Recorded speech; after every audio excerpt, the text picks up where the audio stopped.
Hey, what's up, coach? Welcome back. Today is episode 171.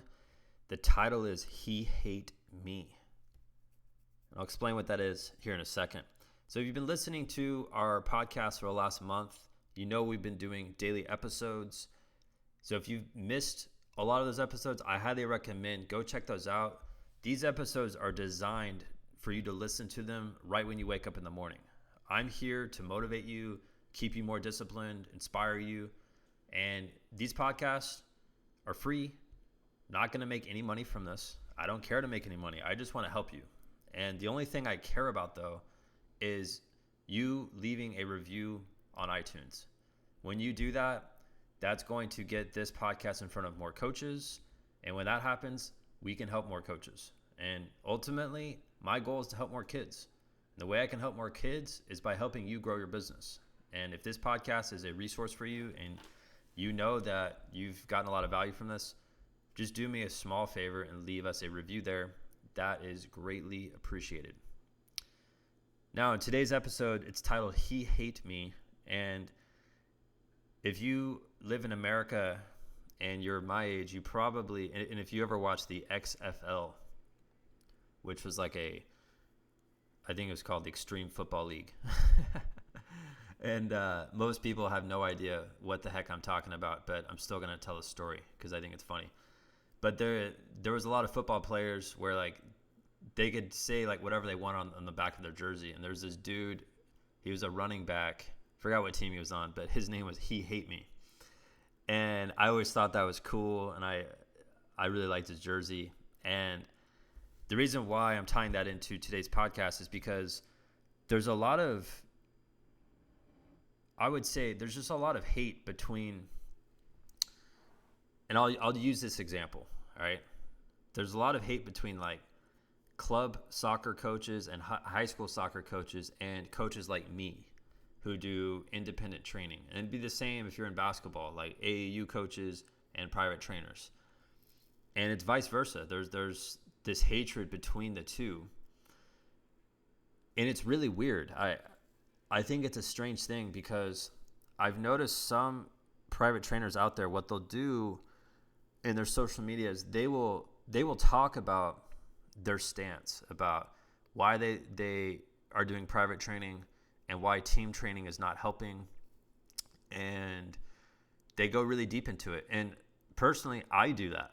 Like, I have nothing to hide. I do that sort of stuff in my marketing. And guess what? It works really good. But what I see sometimes, though, is like coaches that are arguing with each other.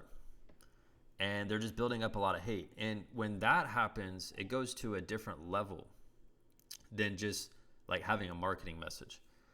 And when you catch yourself arguing with other coaches and you're trying to see like who's the smarter person in the room, it makes everyone look like an absolute idiot. And I've seen a couple of coaches recently where this has actually like really hurt their brand because they're calling out people on social media saying that these people aren't good trainers or whatever. And they have these little like cat fights on social media. And I think it's so funny when I watch people argue on social media. It's comical to me because it's like you're just behind your little keyboard typing away and it's dominating your thoughts. It's like, oh, this guy said this, so I'm going to say this, or I'm going to wait 20 minutes and come up with a good comeback. And then you just spent 20 minutes wasting time. You could have been spending that 20 minutes gaining a new client and building your business, but you spent 20 minutes thinking about some moron on social media. And so I want you to consciously think about this because whenever you engage with people who comment or they don't like what you're talking about, it's really a waste of your time. And it makes you look foolish when you engage with that.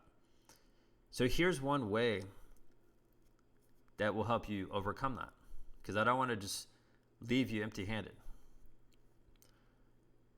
And this is funny because I have a YouTube channel for essentially, for Build My Sports Biz. If you just type in Ben Nabers, you can watch our YouTube channel. We have hundreds of videos there. And we have this podcast. And I'm willing to put myself out there. I just don't care what people think. That's just how I am. How I am on this podcast is the exact same way how I am in person. And those who have come to Texas to meet with me personally in our one-day workshops, they know what's up. I'm not this different person behind a microphone that I am in real life. But the best way you can overcome like negative comments is literally just like don't engage with it. Just like look at it and just block the message. That's the best thing you can do. Because when you catch yourself going back and forth, and I just call it like the big dick contest. Whoever's got the biggest dick in the room, it looks like the smartest, but they end up being the biggest idiot, right? And what you need to do is just don't engage with it. And trust me, I get comments up the wazoo with stuff I do. But am I going to let that just deteriorate everything that I'm doing? Or am I going to be like, oh, cool. Like, I'm probably not going to help that person anyway, so why does that matter? So I want you to think about that coming up. And again, that's one of those things. It's a reason why some coaches are afraid to post on social media, because they are afraid of what people will say. And if you're like that, just use my solution. Just literally don't read it. Block it. Who cares? Right? Life's too short to worry about what like Big Dog 6699 at yahoo.com cares about, like your video. Like that doesn't matter. So you got to stay on your mission. Now that's it for today's podcast. I will see you guys on the next episode. If you want to learn more about our mastermind program and how we can take your business to that next level, go to www.buildmysportsbiz.com and click on the mastermind button. And from there, have a great weekend.